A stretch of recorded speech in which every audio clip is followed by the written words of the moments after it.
آج تقریباً 1 ارب سے اوپر مسلمان ہیں، لیکن سب کے سامنے ان کا حال ہے. افرادی طور پہ مسلمانوں کی آبادی 1 ارب ہے، 1 ارب سے اوپر ہے، لیکن دنیا میں ہر جگہ ذلیل ہو رہے ہیں، ہر جگہ مار کھا رہے ہیں. وجہ اس کی یہی ہے کہ آج سب کے دلوں میں دنیا کی محبت ہے اور موت کا خوف ہے. اسی طرح صحابہ کرام سنتوں پہ عمل کرنے والے تھے، ایک ایک سنت کو مضبوطی سے پکڑنے والے تھے. کرنے والی ذات اللہ کی ہے، انسان کا دل اللہ کی 2 انگلیوں کے بیچ میں ہے. چاہے تو یہاں پلٹ دیں، چاہے تو یہاں پلٹ دیں، چاہے تو موافق کر دیں، چاہے تو مخالف کر دیں. یہ اللہ کے اختیار کی بات ہے، انسان کے اختیار کی بات نہیں ہے. ہمارا کیا حال ہے سنتوں کے بارے میں؟ کسی کو کہنے کی ضرورت نہیں ہے، کسی کو آئینہ دکھانے کی ضرورت نہیں ہے. سب کو اپنا حال اچھی طرح معلوم ہے.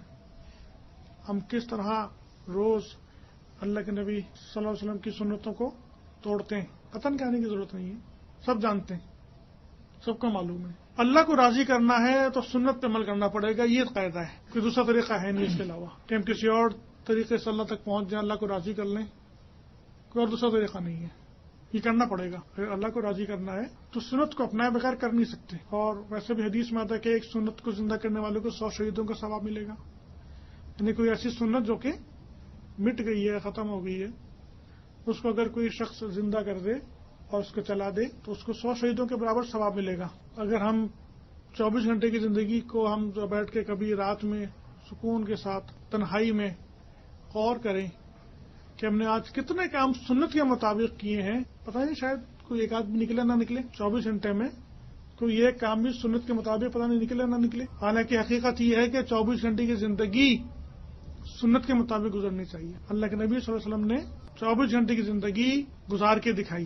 نماز، روزہ، حج، زکوٰۃ، قربانی، معاشرت، شادی، تربیت، ملنا جلنا، یہ سب کر کے دکھایا. ہمیں صرف کیا کرنا ہے کہ جس طرح اللہ کے نبی نے کیا بس اس طرح کر لیں. یہی ایک طریقہ ہے اللہ تک پہنچنے کا، اللہ کو راضی کرنے کا. اس کے علاوہ کوئی دوسرا طریقہ ہے نہیں. اللہ کے نبی صلی اللہ علیہ وسلم نماز تو بہت دور کی بات ہے، کبھی ننگے سر بازار بھی نہیں گئے.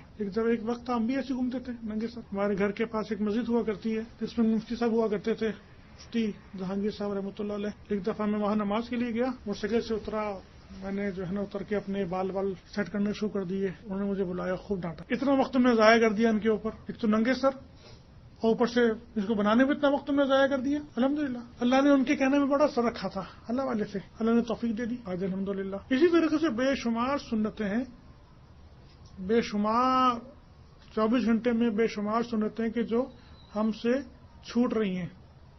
لباس ہے، ظاہری شکل و صورت ہے، یہ ساری چیزیں، ان سب کا طریقہ